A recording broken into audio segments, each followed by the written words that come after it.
The holder of the traitor mark is revealed, and the first banishment vote leaves us on a cliffhanger. At the end of episode 1, we were left wondering which player had the marked box and chose to become a traitor. The third traitor was revealed, and I was completely wrong about who it was. I had speculated it was either Aaron, Harrison or Ryan, though I was not convinced in myself for even thinking it was Ryan. The third traitor has ended up being youth pastor Bradley. I don't know what I was thinking with my picks, because after seeing Bradley standing next to Keanu, it couldn't have been some of those I was thinking. Maybe Aaron wanted to be a traitor too much and that's why he wasn't picked. I'm getting a quick flashback to his face after the traitor picks were completed. I should have known then that he didn't have the marked box. I was surprised Keanu revealed to Bradley and Jill that he knows Samantha. That would have been something to keep quiet for later in the game. It was something that Keanu had that could have been a major benefit to him. Now Bradley and Jill will be watching Keanu and Samantha, and they will potentially have targets on their back. I wouldn't be surprised if Bradley and or Jill engineer to get Keanu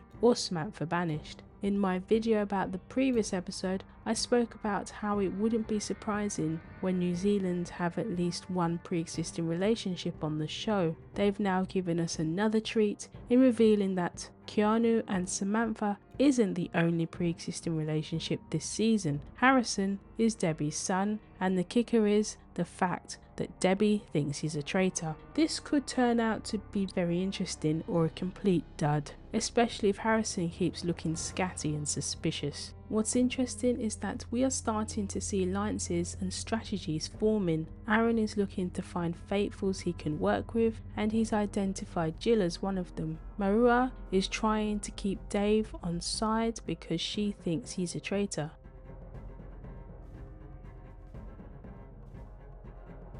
I thought picking Rachel would be a good choice for the first murder, so I wasn't surprised that she was actually the traitor's first victim. The other players talked about her as someone who would end up being a good traitor hunter. I think Rachel could also have easily been someone who could have ended up being banished. The traitors weren't willing to risk her finding them, especially seeing as Rachel questioned Bradley the previous night. Will those that were also there remember that conversation later down the line?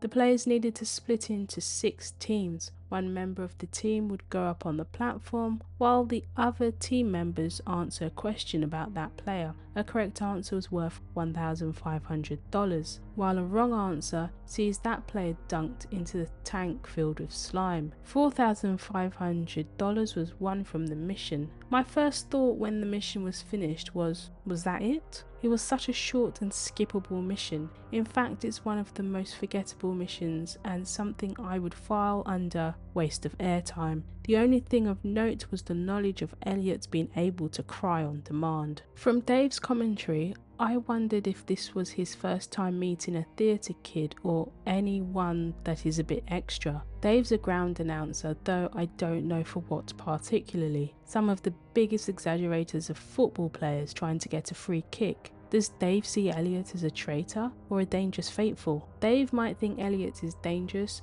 but the others should keep an eye on Dave because he will be dangerous for both the faithfuls and traitors. As Dave was looking like he was whipping up votes for Elliot, it was looking like it could be curtains for Elliot. Then I remembered the clips after episode 1 and thought maybe the tied vote comes into play, or whether that was actually something that is said before the final deciding vote.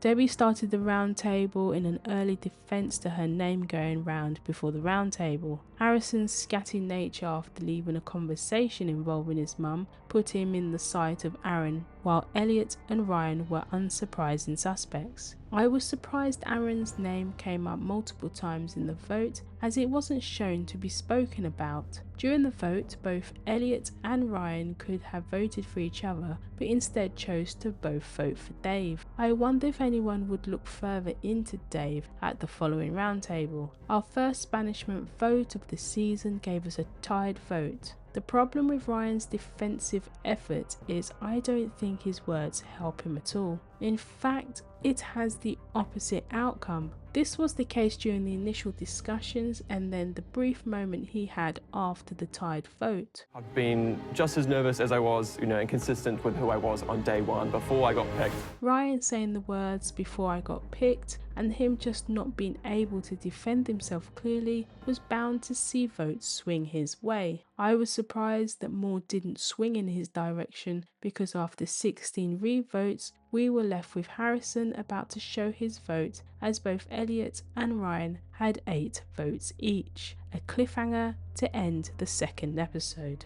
I know this is between two faithfuls, but if I was basing a vote purely on what's been said, then Ryan should be the first one banished, but I don't see Harrison moving away from his initial votes for Elliot. Whoever survives this will probably be the next one banished unless we see an implosion from the traitors or another faithful misspeaks. Until next time.